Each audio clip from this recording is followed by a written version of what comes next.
ओम। सत्यार्थ प्रकाश, क्या और क्यों, 8वां भाग। स्वामी भगवदाचार्य के प्रवचन। हमने पीछे स्वामी भगवदाचार्य जी की कुछ चर्चा की है। आपके पूर्वी अफ्रीका के प्रवचनों का एक संग्रह प्रकाशित हुआ था। इसमें यत्र तत्र आपको सत्यार्थ प्रकाश का स्पष्ट प्रभाव दिखेगा। भले ही शंकर मत का व मूर्ति पूजा का आपने बहुत पक्ष लिया है, परंतु पुराणों की अश्लील कहानियों से आप भी दुखी हैं। इनमें परस्पर विरोधी बातें हैं। इनका रचयिता एक नहीं।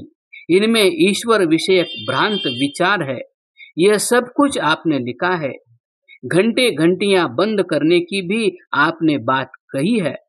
पुराण शीर्षक का इनका प्रवचन पढ़कर देखिए, सच्चाई कब तक दब कर रहेगी। लोगों का ध्यान नहीं गया।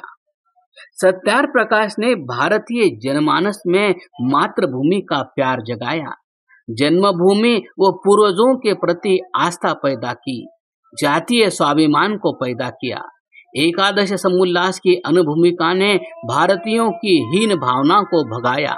यह इसी अनुभूमि का प्रभाव था कि गर्ज गर्ज कर आर्य लोग गाया करते थे, कभी हम बुलंद इकबाल थे, तुम्हें याद हो कि न याद हो, हर फन में रखते कमाल थे, तुम्हें याद हो कि न याद हो।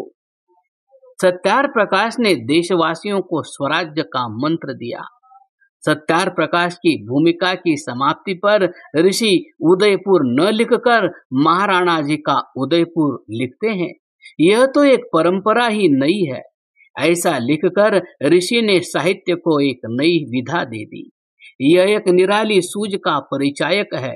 यह भी ऋषि के हृदय में इस देश के बलिदानी महापुरुषों के प्रति लहरें लेते श्रद्धा के सागर का शब्द चित्र है। इन महत्वपूर्ण बातों का गहरा प्रभाव पड़ा, इससे कौन इनकार कर सकता है। इनके अतिरिक्त सत्यार्थ प्रकाश ने वर्णित कुछ वाक्यों व विचारों की मौलिकता व महत्व को विचारकों ने जाना व माना, परंतु उनका व्यापक प्रचार नहीं किया गया। इन्हें हम संक्षेप से यहाँ देते हैं। 1. ऋषि दयानंद आधुनिक विश्व के प्रथम विचारक है, जिन्होंने इस ग्रंथ में सबके लिए अनिवार्य व निःशुल्क प्राथमिक शिक्षा का सिद्धांत रखा। उनके एक प्रमुख शिष्य स्वामी दर्शनानंद जी ने भारत में सबसे पहले निःशुल्क शिक्षा प्रणाली का प्रयोग किया। 2. ऋषि ने अपने इस ग्रंथ में लिखा है कि कृषक व श्रमिक आदि राजाओं के राजा है। कृषकों व श्रमिकों का समाज में सम्मान का स्थान है। इस युग में ऐसी घोषणा करने वाले पहले धर्मगुरु ऋषि दयानंद ही थे। 3. ऋषि ने अपने इस ग्रंथ के 13वें समोल्लास में लिखा है कि यदि कोई गोरा किसी काले को मार देता है तो भी पक्षपात करके न्यायालय उसे दोष मुक्त करके छोड़ देता है। ईसाई मत की समीक्षा करते हुए ऐसा लिखा गया है। यह महर्षि की निर्भीकता व सत्यवादिता एवं प्रखर देशभक्ति का एक प्रमाण है। 20वीं शताब्दी के आरंभिक वर्षों में मद्रास, कोलकाता व रावलपिंडी आदि नगरों में ऐसी घटनाएं घटती रहती थी। मरने वालों के लिए कोई बोलता ही न था। प्रथम विश्व युद्ध तक गांधी जी भी अंग्रेज जाति की न्यायप्रियता में अडिग आस्था रखते हुए ब्रिटिश जुडिशियरी, अंग्रेजी न्यायपालिका का गुणगान करते थे। महर्षि दयानंद प्रथम भारतीय महापुरुष है, जिन्होंने विदेशी शासकों की न्यायपालिका का खुलकर अपमान, कंटेम्प्ट ऑफ कोर्ट किया। ऋषि ने विदेशियों की लूट खसूट व देश की कंगाली पर तो इस ग्रंथ में कई बार खून के आंसू बहाए हैं। 13वें समोल्लास में ही ईसाई मत की समीक्षा करते हुए यह लिखा है कि तभी तो ये ईसाई लोग अर्थात विदेशी शासक दूसरों के धन पर ऐसे टूटते हैं जैसे प्यासा जल पर व भूखा अन्न पर। ऐसी निर्भीकता का हमारे देश के आधुनिक इतिहास में दूसरा कोई उदाहरण नहीं मिलता। डॉक्टर गुलाम जेलानी इस समय इस्लाम के प्रतिष्ठित प्रवक्ता व लोकप्रिय लेखक हैं। आप पाकिस्तानी हैं, परंतु भारत के मुसलमान भी आपके साहित्य को बहुत चाव से पढ़ते हैं, प्रकाशित भी करते हैं।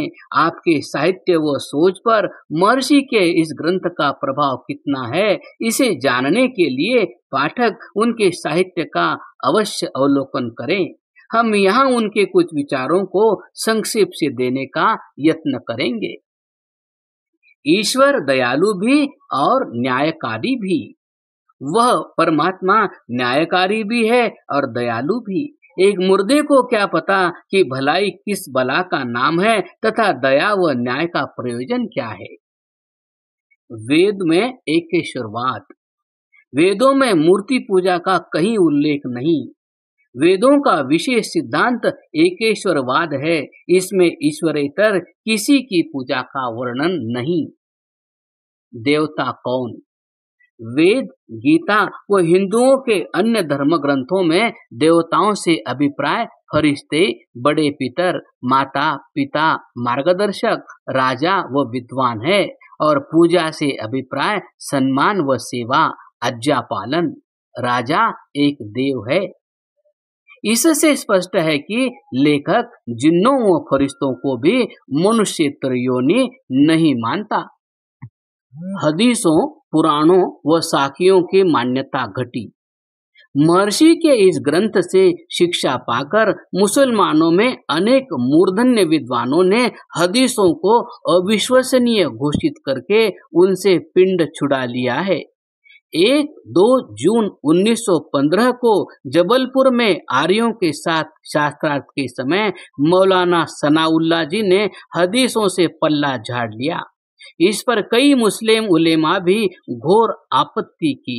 सत्यार प्रकाश का जादू सिर चढ़कर बोला। सिखों में प्रसिद्ध पत्रकार खुशवंत सिंह जी ने अपने पंजाब के इतिहास में साखियों को प्रामाणिक स्रोत नहीं माना। सिख इतिहासकार मान्य कृपाल सिंह नारंग ने भी साहस करके सृष्टि नियम विरुद्ध चमत्कारों को झुठलाया है। यह सूझबूझ वेद प्रचार व सत्यार्थ प्रकाश की देन है। बुद्धिमान हिंदू भी पुराणों की परस्पर विरोध बातों के कारण इनसे दूर दूर रहता है। पाप क्षमा नहीं होंगे। कोई पाप क्षमा नहीं हो सकता। पीर गुरुडम। महाजन और अंग्रेज से तो जान छूटी, अब केवल 2 शेष है, मुल्ला व पीर। सिफारिश। कुरान हकीम के आर पार कहीं भी उल्लेख नहीं है कि हजरत मोहम्मद प्रलय के दिन सिफारिश करेंगे। भाग्य अपने पुरुषार्थ से। मनुष्य अपने भाग्य का निर्माता आप है। वह केवल अपने आचरण का फल पाता है और अपनी विनाश लीला से दुख उठाता है। कर्म करने में जीव स्वतंत्र है। प्रत्येक मनुष्य कर्म के करने में स्वतंत्र है, परंतु उनके फल के भोगने में परतंत्र है। क्या कर्म फल टल सकता है? हमारे पाठक यह जानकर अत्यंत चकित होंगे कि सत्यार प्रकाश की रंगत को स्वीकार करते हुए यही लेखक स्वामी दर्शनानंद व पंडित चमुपति सरीखे वैदिक दार्शनिकों के स्वर में स्वर मिलाकर लिखता है, कर्मों का फल टल ही नहीं सकता। इसके विपरीत मुसलमान भाई क्या कहते रहे, यह एक लंबा विषय है। हम यहाँ केवल एक तराने की 2 पंक्तियां देंगे। अल्लाह के पल्ले में वहदत के सिवा क्या है, लेना है सो ले लेंगे हम अपने मोहम्मद से।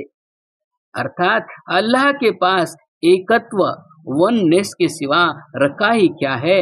हमें जो कुछ भी लेना है अपने पैगंबर से ले लेंगे।